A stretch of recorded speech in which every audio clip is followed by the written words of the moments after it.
how are the traditions meeting the changing demands of our time?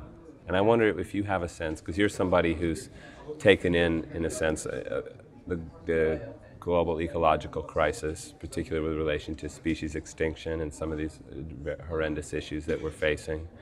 How do you feel the traditions are meeting the world that we face at this time? I think the religious traditions have been lagging behind what's actually going on. They've been lagging behind the reality of what's going on in the world today. But there's some very encouraging signs. I mean, there are more and more people who are looking deeply into the philosophy of their particular religion for information to guide them in their attitude towards the environment and towards other animals. And lo and behold, you find when you dig deep back into the scriptures of the different religions, there are rules, if you like to call it that, for dealing with environment and animals that haven't been honored.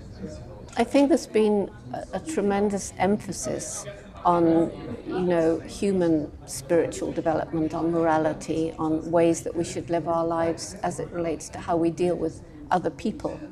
But there's been very little emphasis on living in harmony with nature, very little emphasis on what I've learned so clearly from the chimps. There isn't a sharp line dividing humans from the rest of the animal kingdom. It's a very fuzzy line. And once you're prepared to admit that it's not only humans who have personalities, minds, and above all feelings, that brings you to a whole new realization of how we should be relating to other amazing beings with whom we share this planet. And how might that insight you just expressed inform the way we practice our spirituality, the way religion, the teachings, in a sense, of religion? I think that once we lose this arrogance of believing that, of course we are different from other animals. We have this amazing spoken language. We can develop all kinds of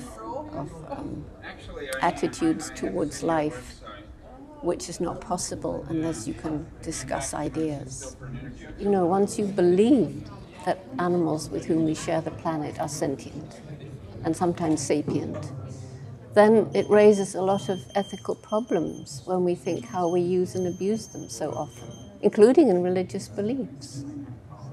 But once you show people how chimpanzees live, once you help them to understand how like us they are, when they see that a chimpanzee can actually be taught more than 500 of the signs that deaf people use when they communicate with each other, once they've seen a chimpanzee using a computer, a touchpad, and solving difficult problems and wanting to solve them, then suddenly their whole mindset changes.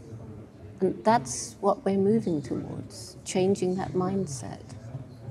And it doesn't matter who I speak to. If there's time to talk gently to people about what I believe to be the true nature of animals, just from the perspective of living out in nature for so long, then you see people changing. We just had taken for granted that God put animals on this planet for us to do with as we wish, and come away from the old indigenous people's belief that even if they kill an animal to eat, they honor it, they send up a prayer for the spirit of the animal, they talk to the animal about the fact that they're sorry, but they need this animal in order to live, and it's part of the cycle of life, but at least they understand that life has a meaning. Whereas we stick animals in intensive farms, we deprive them of everything that it means to be a sentient, sapient being, and then we're surprised that we get all these sicknesses.